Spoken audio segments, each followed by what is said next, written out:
Okay, this is Ringwall Media. It's Tuesday morning over in Ricky Hatton's gym. We've managed to find exactly. He disappeared for a little while over Christmas there, but we've got him back now. Brad Rea, good to see you, mate. Good to see you, mate. How you doing? All good? I'm all right. How about you? I'm all good, mate. I'm all good. Back in the game. Anyway. Back in the game and ready to look forward to a real positive year. Yeah, definitely, mate. Had a nice rest over Christmas. Rested up the injury. Had a little blowout. Couple of beers, couple of scrans, and yeah, I'm good to go. So talk about the injury, mate. You're fully recovered now? Not fully yet. No, I've still got a couple more weeks probably can punch with the right hand, but it's on the mend. Had my physio. I've been doing my physio, and it's getting better. And looking forward to getting back into full swing of training. But just trying over next couple of weeks, a bit of fitness, a bit of weight down, and then by the time I can punch, I'll be able to hit it full throttle. So we'll take you back just to your fight, just for a few minutes. Now we see you all day in, day out. We know how hard you've trained, you know how much it meant to you. But you weren't yourself in that ring at all, were you?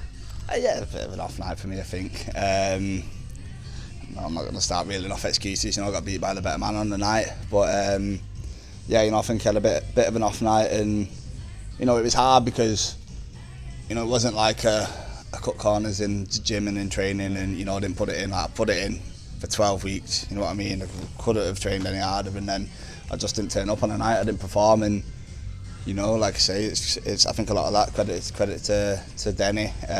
Boxed a good fight, and I didn't at the end of the day. It's that simple. But big learning curve for me, and yeah, looking forward to getting back at it. I want to throw myself back in the mix soon as. You're right, and that was my next question. Is that the aim, to try and get yourself back out there, maybe get an eliminator for the English title again? Yeah, I think I spoke to my manager last night, Steve, and he said they'll get us a 6 rounder, get us back, and then I said I want to get back in the mix. There's some good names there, and Denny and Brad Paul fighting a couple of weeks. There's the winner of that, or there's the loser of that, or there's whatever. You know what I mean? There's a few other good kids knocking about, so there's plenty of good fights to be made. But for me, I'd like the Denny fight again. And it's not as simple as me say I want to fight again and they make the fight. You know what I mean? I've got to prove myself. I've got to get myself in a position, especially if he beats Brad Paul's. But I feel like I can try and put things right there. If he wins, fair play to him. He's got to go and crack on and try and get that British title shot. You can't blame him for that. But I'd like that fight again. But like I said, there's loads of good fights to be made, and once I'm back to the winning ways, before me out in the mix and getting stuck in again. It's good to see your smile back in the gym, mate. And I know you've had a little bit of off time, which is nice. And sometimes boxers need that because you do work really, really hard, don't you? Yeah, I've not had a blowout like that in years. I've been busy. I've been consistent. I've been lucky in my career where I've had no injuries. So apart from COVID, I've been busy. I've been active all the time. So it was nice to have a little blowout, a little chill out, give my hand time to recover. What are you smiling at? You're laughing. No, well, I wasn't gonna. My blowout, are you? I wasn't going to mention the word blowout. I was trying to keep it calm, but anyway, we'll change that subject. Listen, massive fight of the weekend just gone. Liam Smith pretty much crushed Chris Eubank. What's your reaction to that? Yeah, I'm buzzing for Beefy. One of my favourite fighters to watch. I love watching him, and I'm not going to lie. I hold my hands up. I thought Eubank was going to beat him. I wanted Liam to get the job done, but I did think Eubank was going to beat him. But I made up for him, and there's big fights for him there. He's one of the first top pros that I ever sparred. Liam, when I turned over, and he had me in a couple of times, and it was probably learned more in them spars than I did in my first 10 fights. It was a big learning curve for me. So I've always supported him. I've always been a fan of him, and it's good to see him get the job done. What do you think Eubank's going to do now? Because that was a pretty devastating loss for him. Yeah, it was hard for him. Obviously, people are saying, I've seen people talking about retirement, about he's finished, about it'll knock his confidence, which I'm no doubt it will. I know what a loss can do to you, and it does. It can knock you, but for me, there's big fights to be there for Eubank still. I think maybe at super middleweight is the preferred weight, but when he's starting out, I wasn't really a fan, but I've warmed to him in the last year or so. You know, I think he makes me laugh in the press conferences and that. I think he knows how to wind people up, and I think he says stuff on purpose that, you know, he knows he'll get a reaction. So yeah, I've warmed to him a little bit, and I'd like to see him back in there. And I think at super middleweight, you know, he can box at a good level again. Do you think that the Conor Benn Chris Eubank Jr. fight is dead? I reckon so. I can't see Chris going below 160 now. I don't think, as well, I've seen a lot of people saying that's the reason Liam beat him. I don't think it is. You know, I don't think it is, but you could tell, I think his performances have been his best when he's at super middle. And for me, if he was to come back, I'd like to see him at super middle. Yeah.